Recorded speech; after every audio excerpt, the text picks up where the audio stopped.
Class 12 अपना next topic क्या आता है? Colligative properties. बहुत इंपॉर्टेंट टॉपिक है।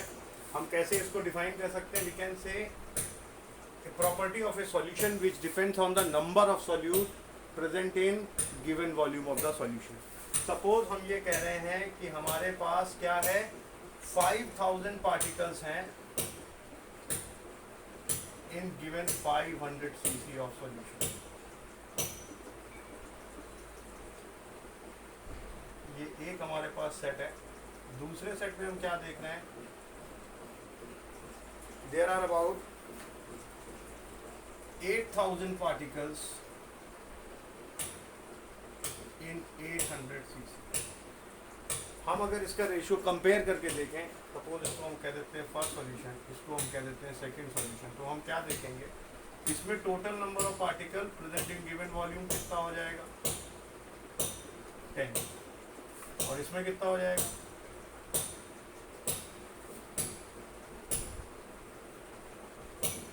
बल्कि इसको ऐसा करो, 100 cc कर लो, 1000 पूरा कैंसिल हो जाएगा। इसमें कितना आ जाएगा? 8। तो किसमें कॉलिगेटिव प्रॉपर्टी ज़्यादा होगी? इस वाले सॉल्यूशन, क्योंकि इसमें नंबर ऑफ पार्टिकल्स हमारे क्या है? ज़्यादा है। तो हमेशा वो प्रॉपर्टी जो किसी के पार्टिकल के नंबर पर डिपेंडेंट होकर आती है उसको हम क्या कह देते हैं? Colligative property. कुछ यहाँ पे फैक्टर्स मेंशन है। सबसे पहला फैक्टर हमने क्या कहा? Colligative property is directly proportional to number of solute particle. कितने सॉल्यूट पार्टिकल्स हमारे हैं उनके ऊपर ये डिपेंडेंट होकर आएगा। दूसरी चीज क्या है? अभी जब आपने पढ़ा था एक रिलेटिव लोगरिंग, तो उसमें क्या देखा था? Colligative property is inversely proportional to what? Molar mass of the solute. ये ध्यान रखना, जो मोलर मास है इससे ये कैसे रिलेटेड हो जाती है? इनवर्सली रिलेटेड हो जाती है। देन थर्ड, कॉलिगेटिव प्रॉपर्टी जब मोल्स की बात करते हैं तो उसी तरीके से जब हम कंपाउंड का केस लेंगे, जैसे हमारी बात कर रहे हैं हमारे कैसे सॉल्यूशन है? Non electrolytic.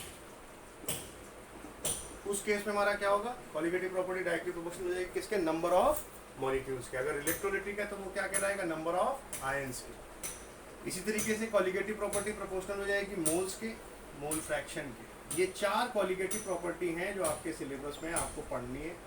एक है relative lowering in vapour pressure, second is osmotic pressure, third is elevation in boiling point and fourth is freezing point, depression in freezing point. यानी जब भी हम सॉल्यूट डाल रहे हैं, अगर बॉइलिंग पॉइंट सॉल्वेंट डाल रहे हैं तो वो बढ़ रहा है या उसमें लोवरिंग हो रही है या उसके ऑस्मोटिक प्रेशर को कंसीडर कर रहे हैं। ये चारों प्रॉपर्टी हम किसके अंडर में पढ़ेंगे? कॉलिगेटिव प्रॉपर्टीज के। और we have already completed relative lowering in vapour pressure. क्या देखा था हमने? P0 minus is equal to mole fraction of solute, यानी एक्स ऑफ सॉल्यूट। ठीक है।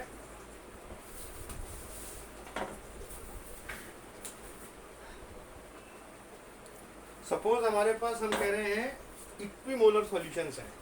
किसके? We have equimolar solution of what? Sugar का है, ग्लूकोज का है और यूरिया का ले लेते हैं। इन तीनों सॉल्यूशन में खास बात आप क्या देखेंगे? These three have same osmotic pressure at a constant temperature. ये भी एक कॉलिगेटिव प्रॉपर्टी है हमारी। हमने क्या कहा? They have same osmotic pressure at a constant temperature. Temperature नहीं बदलना चाहिए वरना प्रेशर चेंज हो जाएगा। हम क्या देखेंगे? जो शुगर का प्रेशर है वही ग्लूकोज का होगा, वही यूरिया का होगा। ऐसा क्यों होगा? क्योंकि आपको पता है ये कैसे है? Non volatile and non electrolyte solute. ये आयनाइज नहीं होंगे अपने सॉल्यूशन में, ये बात ध्यान रखना। तो कॉलिगेटिव प्रॉपर्टी इनकी, यानी जैसे कोई भी प्रॉपर्टी उठा के देखेंगे तो वो सेम होगी। अगर हम बात करते हैं तो हम क्या कहते हैं कि कोई भी कॉलिगेटिव प्रॉपर्टी है वो किसी एक मॉलिक्यूल की देख रहे हैं हम, that is equal to 1 ion. अगर हम केस हंसाते हैं, सपोज हमारे पास ये है NaCl है, कैल्शियम क्लोराइड है, सोडियम फॉस्फेट है, और इसका भी हम क्या कह देते हैं? We have equimolar solution.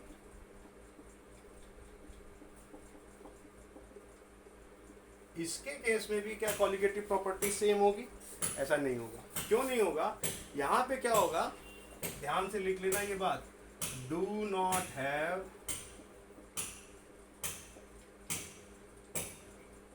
Same osmotic pressure, भले टेम्परेचर हमारा कांस्टेंट है।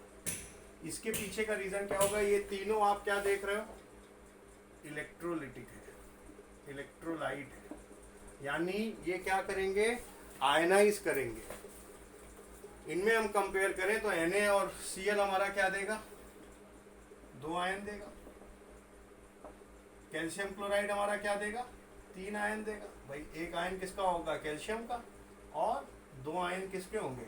क्लोराइड के। इसी तरीके से सोडियम फॉस्फेट का देखें तो ये क्या देगा हमें? 3 सोडियम के आयन देगा प्लस 1 फॉस्फेट का आयन देगा। तो टोटल कितने आयन हो गए? 4। तो सबसे ज्यादा आयन किसके निकल रहे हैं? Na3PO4 के। तो हाईएस्ट कॉलिगेटिव प्रॉपर्टी कौन शो करेगा? Sodium phosphate. उसके बाद कैल्शियम क्लोराइड, 3 आयन है, और इसमें लोवेस्ट कौन दिखाएगा? NaCl। तो इसके 2 ही आयन, ये ध्यान रखना। यानी नॉन वोलेटाइल, नॉन इलेक्ट्रोलाइट, इनका हमें ध्यान रखना है कैसा सॉल्यूट है। अगर वो वोलेटाइल नेचर का इलेक्ट्रोलिटिक नेचर दिखा रहा है तो जितने वो आयन फॉर्म कर रहा होगा उसके अकॉर्डिंग उसकी कॉलिगेटिव प्रॉपर्टी बदलेगी। लेकिन अगर आयनाइज नहीं हो रहा है तो उसके प्रेशर्स हमेशा कांस्टेंट टेम्परेचर पे कैसे रहेंगे? सिमिलर रहेंगे। क्लियर?